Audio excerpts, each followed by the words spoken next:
ертөнд сүнсэн ч шудраг ёс мандах болтугай. Ялгуурлан гадуурхалтаас ангид байх эрх. Төмрөө чи яагаад ангийнхнаас ганцаараа өндөр оноо авчдаг вүлээ? Дэвтрээсээ хуулсан байна тийм үү? F тавила. Төмрөө чи яахаараа ангийнхантайгаа адилхан оноо авчдаг вүлээ? Бусдаас хуусан байна тийм үү? F тавила. Төмрөө чи яагаад ангийнхнаас ганцаараа доогуур оноо авчдаг гэлээ? Хичээлээ хийгээгүй юм тийм үү? F тавила. Дэвтрээсээ хуулсан байна тийм үү? F тавила. Бусдаас хуусан байна тийм үү? F тавила. Хичээлээ хийгээгүй юм тийм үү? F тавила. F тавила. F тавила. F тавила. Төмрөө тэгээ яг хэд авах хэрэгтэй юм бэ? Ангийнхнаасаа дээр, доор адилхан байлаа гэд угаасаа л буруудаад байгаа зү. Шудраг биш явдал гэж нэг л хэлэх бах та. Миний бодлоор шудраг яс гэдэг чинь өөрийгөө бусад нэгэнтэй харьцуулж бодоод гомдохгүй байхыг хэлнэ. Харин саяны үйл явдал дээр хаана вэ? Шудраг бас байгаа газар хүүхдийг заавал ялгуурладаг.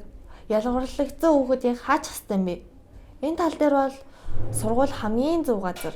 Сургууль дээр хүүхэд өөрийнхөө чадлаар байж болдог. Сургууль дээр яалагдах үгүй тэр хүүхдээс шалтгаалдаг гэж би боддгоо. Зөв зүгээр ээж гадуурхагдана гэдэг бол арай л гомдмор штэ. Би энэ нэвтрүүлгээрээ хамгийн амар ялгуурлын гадуурхалтын талаар ярих болно. Тэр юу гэж? Үеийнхний ялгуурлан гадуурхалт. Та энийг сонсооч. За чи зайл та. Чамаас утаа нэртэй би. Хүү, чамайг дуудаагүй шүү. Бид гуравт яриа байна. Баяртай тэхүү. Ээж чинь тэр мөн үү? Хувцсан арай онцгүй юу? Яа, манай ээж чамтай битгий найзлаар гэж надад хэлсэн шүү дээ. Намайг манай машинаараа хүргэж өгдөг. Танах машингүй те? Намхан байж чи манай багаас гаралдаа. Чамд ээж нэг ч удаа хоолныг өгж байгаагүй үсттэй. Би чамтай нэг ширээ суумааргүй шүү дээ. ертөнд сүнсэн ч шудраг ёс мандах болтугай. Таны ирсэнд би маш их баяртай. Тэгээд би танаас хэдэн асуулт асуух болно. Тэгээд та надад чи үннээрээ хариулж өгөөрэй. За. Нэг л өглөө таны босоод ирсэн чинь хинч тоохгүй ад үзээд ивэл та яах вэ? За. Өөрийгөө ойлгох гэж үзэн тэ. Тэгэхээр энэ бол одоо нэг гэсэндээ ялгуурлан гадуурхалт гэж ингэж ойлгогдож байна. Тэгэхээр ер нь ямар ч тохиолдолд хүнийг одоо ямар ч ажил мэргэжилтэй бай. Одоо ямар нэгэн зүйлийг хийж чаддаг бай, чаддаггүй бай. Ер нь ялгуурлан гадуурхаж болохгүй л гэсэн санаа. Ялгуурлан гадуурхалт шудраг ёс хоёр ер нь хоорондоо ямар холбоотой юм болоо? Шудраг ёс ялгуурлан гадуурхалт шудраг ёс гэх яг амар түргээлэх шиг байгаад идэс тээ. Яг хоорондоо ингээд нэгт явж идэг. За ер нь шудраг ёс хэрэгжсэн газар бол ялгуурлан гадуурхалт байхгүй байх гэж ингэж бодож байна.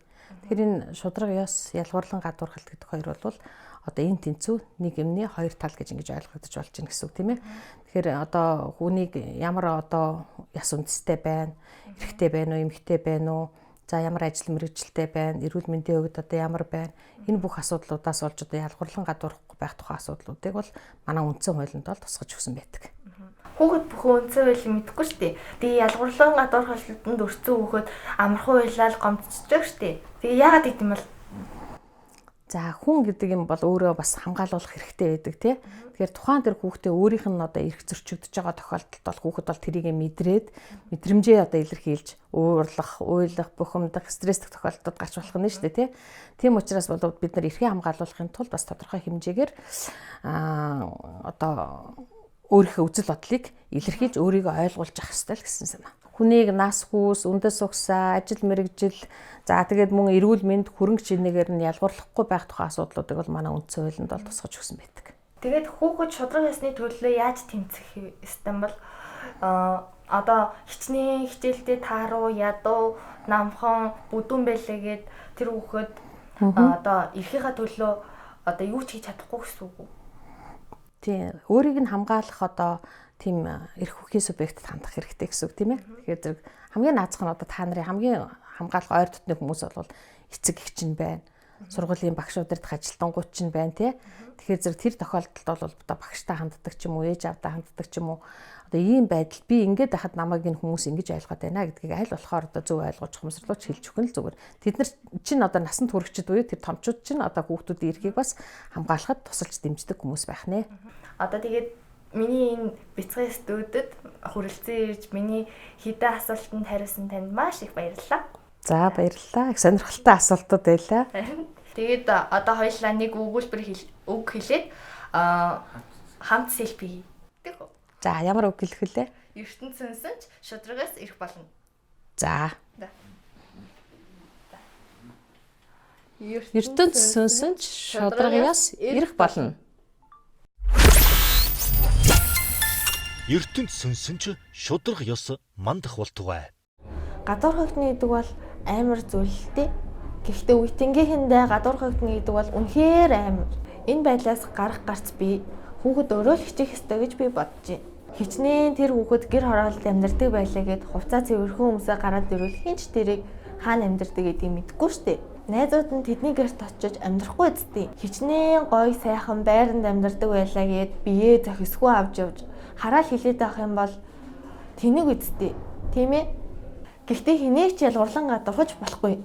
Ийм л ээ. За баярлалаа суграа. Болцсон уу? Зураг дуслаа. Йоо яшиг дээ.